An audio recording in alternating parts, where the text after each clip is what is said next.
Hello, I found myself in a studio with a camera, so I thought I'd take the opportunity. I'm here in Sydney, Australia, to just throw in my thoughts and my, 20 years of research now into this whole phenomenon that's unfolding as I speak, called the Occupy movement. Came out of Wall Street, of course.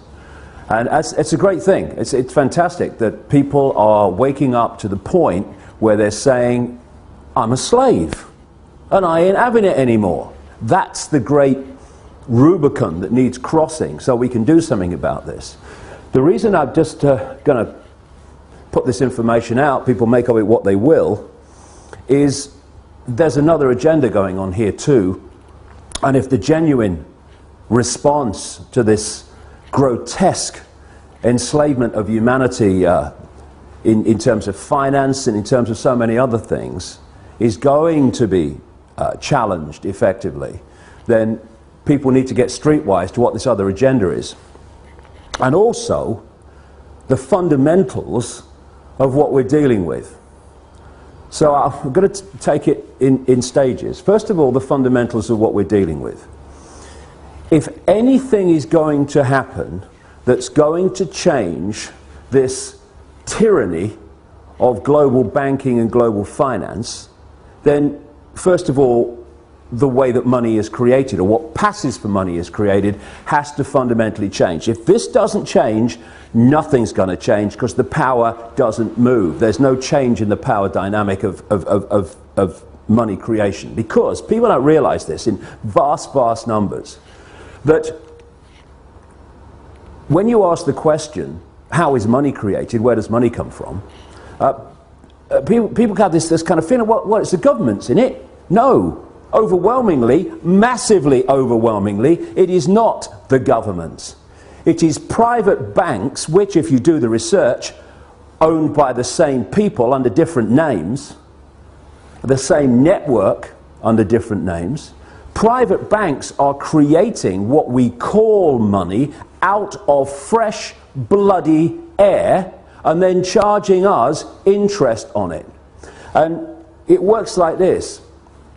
If you go into a bank and you borrow $50,000, what does the bank do? Does it move precious metal anywhere? I mean, what does it do? What it does is it types into your account $50,000. And from that moment, you start paying interest on $50,000 that has never, does not, and will never exist. Fresh air, theoretical money called credit. This has been allowed to happen because, again, when you do the research, the same networks that control governments and therefore pass legislation to do with banking are the same networks that control the banks and the banking system. Therefore, laws have been passed called fractional reserve lending that allow banks to lend at least, and my goodness, it's at least 10 times what they have on deposit. So when you put $1 in a bank, that bank can now lend 9/10 that it does not have. Fresh air, figures on a screen. Not only that, you borrow $50,000 from a bank. What does it do? It types into your account $50,000. Okay, now you're paying interest on it. But you take $10,000 and you say, I'm going to buy that car, and you give $10,000 to the guy who owns the car to buy the car off him. Now the guy who's received your $10,000 that was created out of nothing in the original $50,000 now goes and deposits the 10 grand in his own bank. Now that bank can lend 10 times the 10 grand that was created out of nothing in the first place. This is what's going on. And then if you follow one loan, $50,000 or whatever, you follow that through the banking system, and that one loan allows the banking system as a whole to create phenomenal amounts of non-existent money we call credit from that original non-existent credit loan. This is how the banking system, ladies and gentlemen, have taken the world over. Why wouldn't it when they can do that? And there's another little scam here. All written in on purpose, cold, calculated. When you go into a bank and you borrow $50,000, the bank creates, even in this theoretical, ludicrous way, $50,000. But you're not paying back $50,000, you're paying back $50,000 plus interest. The interest is never created, even as credit, which means a simple fact.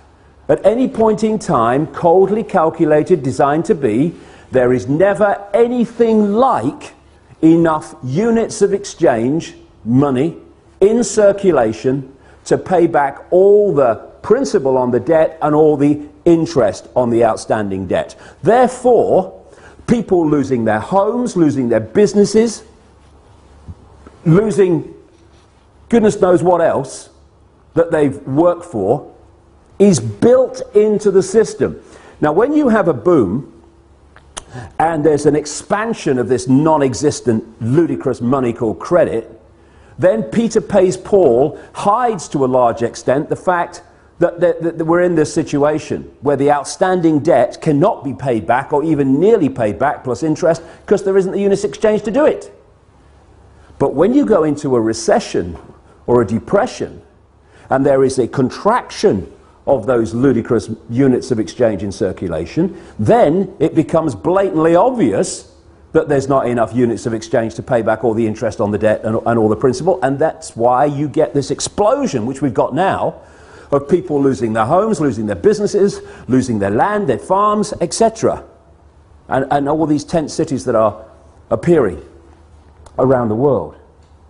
And so we have a system where the private banks, in the end controlled by the same network, not least around the house of Rothschild and others, the Rockefellers too, in America, have been given this level of power to create money and dictate completely, beyond governments, global finance. And that's why they're able to create booms and busts at will. That's why when they want to create a bust and a depression, which they have now, what do? They refuse to issue the same amounts of ludicrous credit units of exchange. And what do we call it? Oh, the banks have got a credit crunch. A credit crunch, what's that? It's suppressing the amount of money in circulation, so by definition creating this situation we're in. The whole money system has been designed from its creation to be a system of human enslavement and human control and human suppression. So first of all, any occupying protests around the world on the agenda has to be the end of private banks being able to create money out of fresh air on a computer screen and charge interest on it. Now here's a question. Why are governments, they're the government after all, don't they make the laws? I heard somewhere they did. Why are they not creating their own currency interest-free and circulating it interest-free? Therefore, it does the job it's supposed to do, which is to be a unit of exchange to overcome the limitations of barter. Why? I've said it already. Because the same networks that control the banks control the governments. And so the governments do not pass legislation saying, well, what are we borrowing fresh air money from the banks for, plus interest, and making the people have to pay in taxation all that stuff back?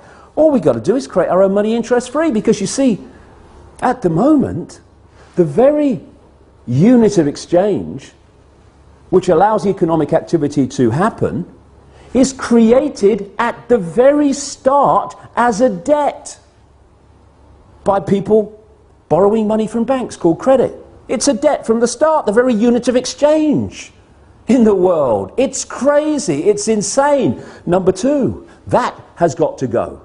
No more governments, and we need to redefine what we see as government too. No government borrows money at interest from private banks. Ludicrous. Then there's another thing. Like I say, whether we have a boom or a bust is decided by this very banking system.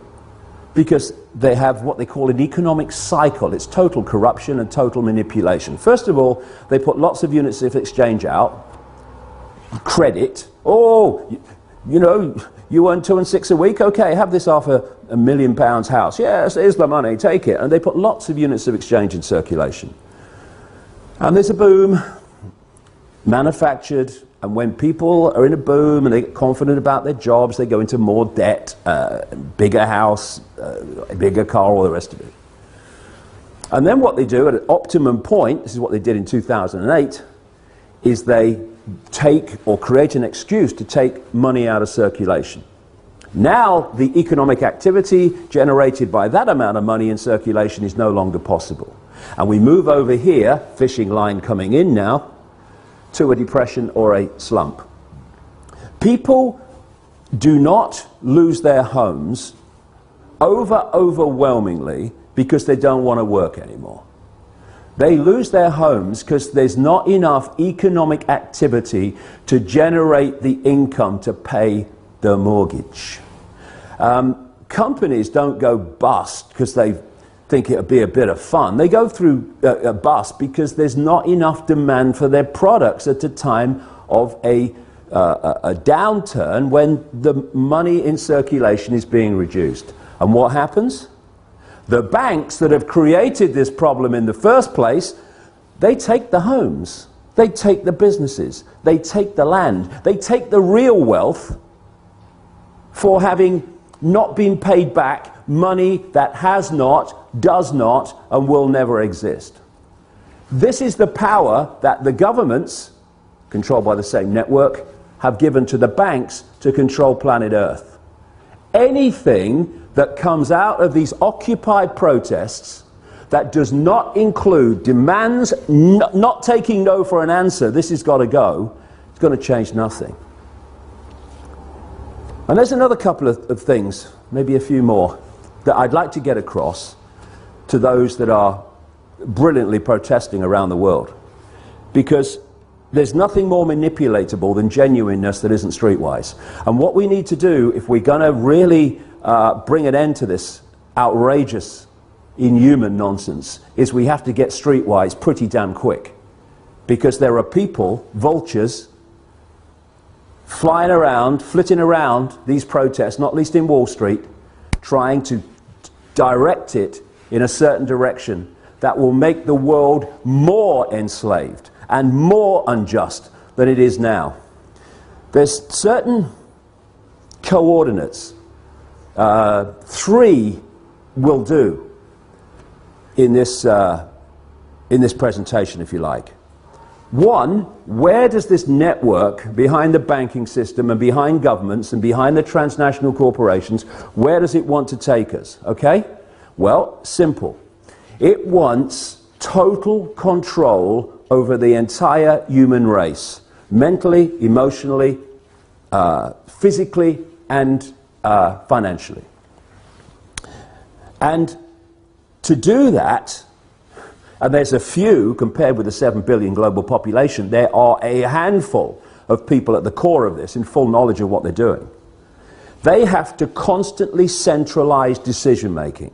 Because the more you centralize decision-making, the more power the few have over even greater numbers of people. The other thing that goes on is the more you centralize power, the more power you have centrally to centralize even quicker. So the process of centralization of power, it's been given a word now for a long time called globalization. This can move quicker and quicker and quicker through this process of centralized power, more power to centralize even quicker.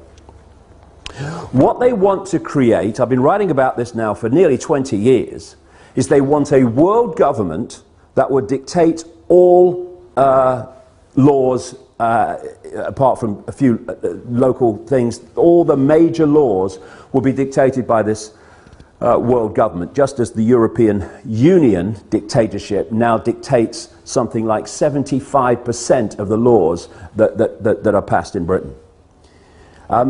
They want a world government then that would dictate to everybody on the planet.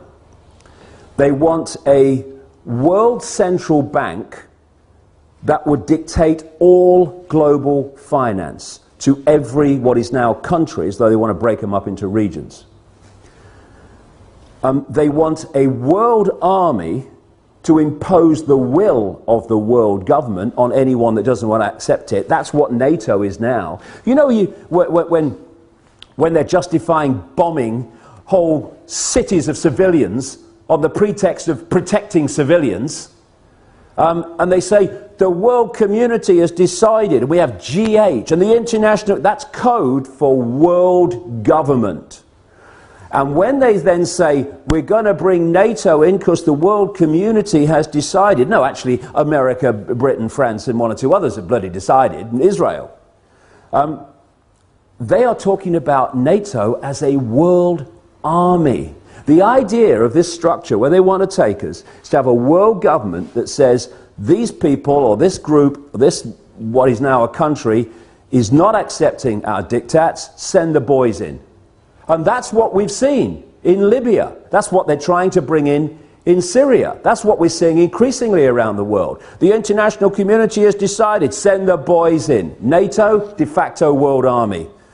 International community, G8, de facto world government. We're seeing it being moved into place. They want a world single electronic currency that would replace all other currencies. No more cash. So now you go into a shop or something, you hand over electronic money, a credit card. The computer says, no, won't accept your card. You least now, still, although it's going out of circulation at an extraordinary rate, you can still say, okay, I'll pay cash. What about when there's no cash and that computer says no to your credit card or your microchip as it's designed to be eventually? That's deciding if you purchase or not. It's all about control. And so they want this world currency, and that's what we're seeing in Europe now. People say, oh, the euro's not working. Look. No, it's not. You know why? Because it's not supposed to work. It's just a stepping stone. You had all those currencies in Europe, in Italy, in France, all these different currencies. They wanted on the process of getting to this world currency to get rid of them. So they replaced them all, nearly all of them anyway, with the euro. Now all those currencies in one fell swoop gone. Now we're down to one in Europe, in most countries, the euro. So now what do? They want to make the euro not work as the next stage of getting more and more into this, towards this one world currency. So, another thing to mark the card for anyone involved in these Occupy protests, if any suggestion comes along that we should go to some form of world government, or to, and they're even talking about it now, to a world central bank and all this stuff, no, no, no. Listen, it's centralization of power in this world that has got us into this mess. If you have diversity of decision making, there's so many points of decision making, no cabal at the center can dictate that or manipulate that on anything like the scale that it can when you have centralization of power. So we've got the European Union, we've got which is a fascist dictatorship or communist dictatorship, whichever we want to call it. We've got this single currency and all the rest of it, all this economic disaster in Europe, all manipulated on purpose, as it is in America and elsewhere. And I'm seeing people say, well, the answer to all the problems caused by this constant centralization of power, we need more centralization of power. Let's go to a world level now. And yet, as I've shown in my books for 20 years, this is exactly what the plan has been all along. And if we're not very, very careful, many of the Occupy protesters are going to be manipulated, unless they get streetwise about the game and how it's played. They are going to get manipulated into accepting, even demanding, a solution to a problem that is going to make the problem even worse and the enslavement of humanity even more extreme.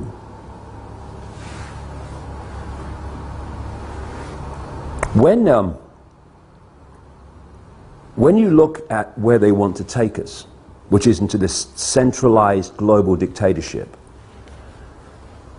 Then you look at the main technique that they used to take us there. I gave it a name a long time ago now. Problem, reaction, solution. Dead simple, devastating. At stage one, you create a problem. You blame someone or something else for it to hide the fact that you're really behind it.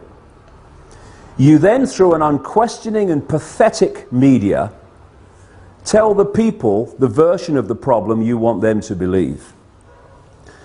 What you want at stage two is the reaction to the problem from the people. Fear, outrage, something must be done. It could be a war, it could be a terrorist attack, like the Mossad American intelligence operation known as 9/11.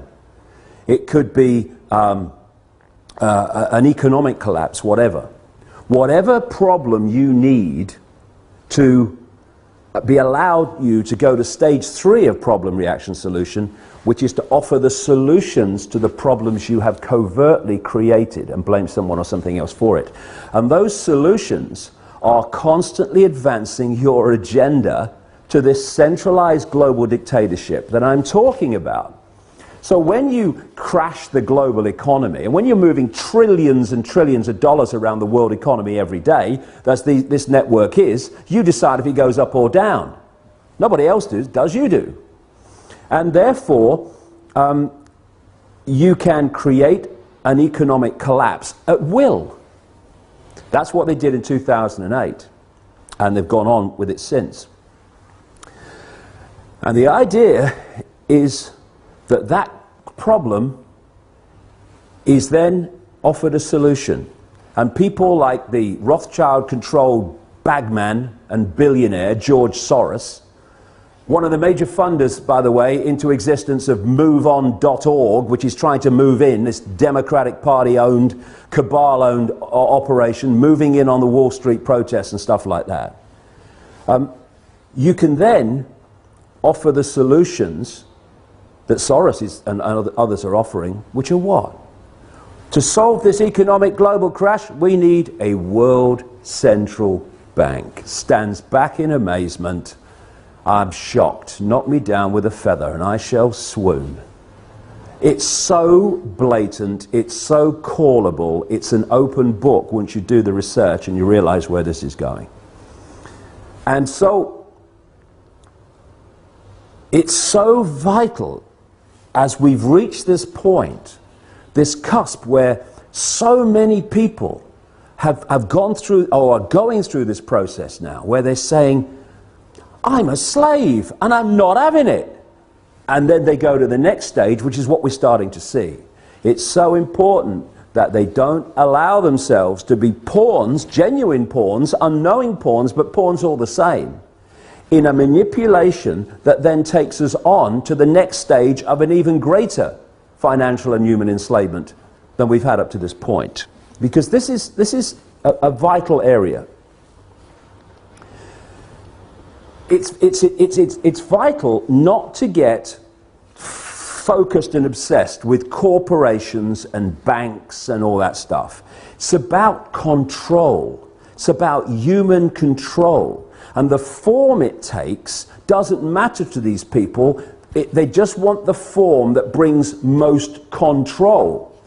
Now, in the process of doing this, they've reached a point where the control has been going on through a banking system, private banking system, controlled by these families and their networks, and through corporations controlled by the same families and these networks. I mean, I keep seeing people say, we must have an end to capitalism. We don't have capitalism. We have cartelism. It's like J.D. Rockefeller said, competition is a sin. We have an oil cartel, a pharmaceutical cartel, a biotech cartel, on and on it goes. And these are the cartels of these families. This is how they control and dictate at this point. But they want to go to the ultimate level of human control, where they don't have corporations, so we know them anymore. And so if we can get caught in, yeah, get rid of the corporations, I'm all for that. But the question is, to be replaced by what? And this is the structure they want.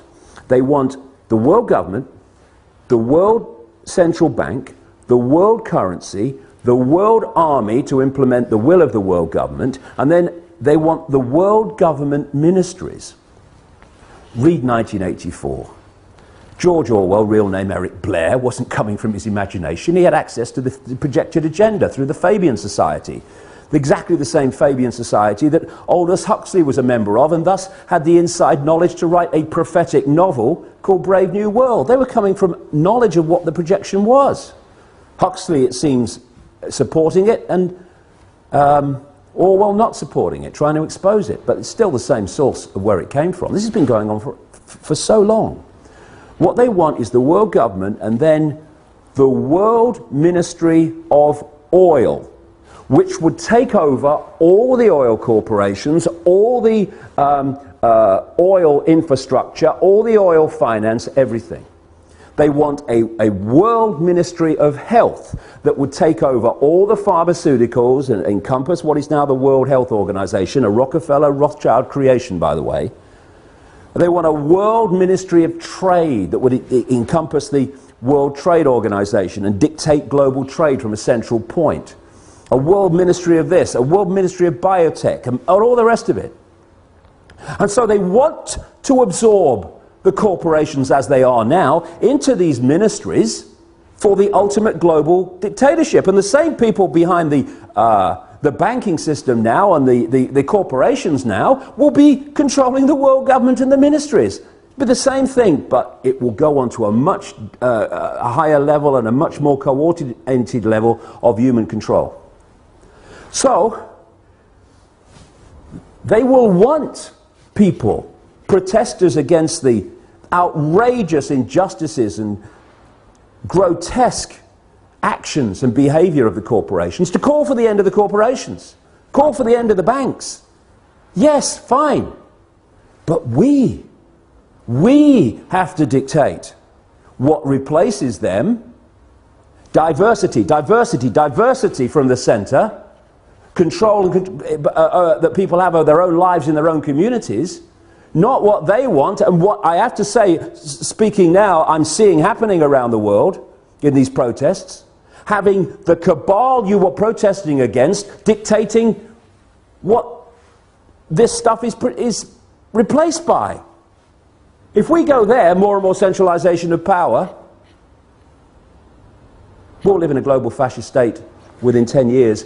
Our children and grandchildren will live a lifetime bloody nightmare.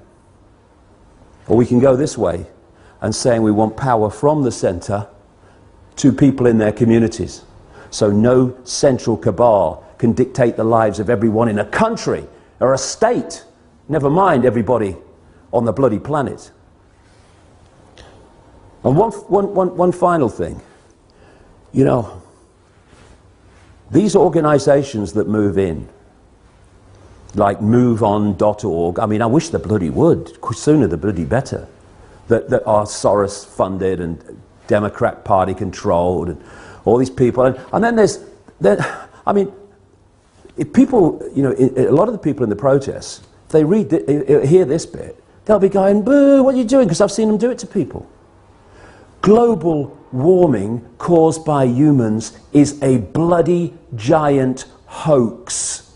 It's been created to justify dramatic changes in society and control in society to advance this very agenda I'm talking about. Because if you're playing problem, reaction, solution, and you want, therefore, to present global change, you've got to generate global problems to which you can offer global solutions. Climate change. Everyone's affected. We need global laws. What's international law, by the way? Oh, international law. International law is law that everyone on the planet is supposed to obey. This is the world government international law coming into place. Anyone does a modicum of basic scientific research, they will see that human-caused climate change, notice it's climate change since temperatures started falling. When they go up again in the sun cycle, it will be global warming again. But do a modicum of research and you find that the whole idea was a scam. Anything that Al Gore's involved is a scam by definition. He knows nothing else. And yet, we're having these organizations like, was it 350.org, and these others, oh yes, we must have climate change legislation. Yes, come on, build me prison a bit more. Give me some carbon tax. Let's have it. High five. Because that's the way we've got to solve the problem. The way we solve the problem, we take our freaking minds back and stop having them dictated by other people. You must believe this, you must believe that. And I, you know, again, this might upset a few people. Do you know I don't care? When I see around some of these protests someone on a microphone speaking the words and then everyone repeats the sentence, then he says another sentence and everyone repeats the sentence, and we want freedom. People say to me, oh yeah, but that's giving everyone a voice. No, it's not. It's giving them the right to repeat what he's saying. It's not giving them a voice. It's turning them into groupthink, which is how we got into this mess. Individual think, unique think. That is what will get us out of it. Breaking out of these patterns of collective response and behaviour. So, I'm not interested in 350.org. Take your bloody nonsense about climate bloody change and go somewhere else. We're trying to bring about real change here, not selling another aspect of a global agenda. And move on .org and everyone like you, you go and do your bloody work somewhere else. Take your Soros money somewhere else. This is going to be a revolution that's going to make a difference. It's going to be a revolution of people, not organizations, not cooperating with their own enslavement, individually, and yes, together, collectively. This is a great opportunity to make a difference. But we need to get streetwise, and we need to get these parasites of the genuine energy of the people who've concluded, I'm a slave and I'm not having it, out of this whole deal. Because if we don't, they'll take it over and they'll do what every other one has done when it seems like some change is taking place. Look at Obama. Change, I stand for change. No, you don't. You stand for business as usual, and then some, as we've seen. It's just a word. Real change happens in changing real lives, not in spouting the fricking syllables change or change. One syllable, two syllable, one syllable. It doesn't bloody matter, does it? Because when Obama says it, it could be 50 bloody syllables. Nothing's going to change for the better, because he ain't there to do that.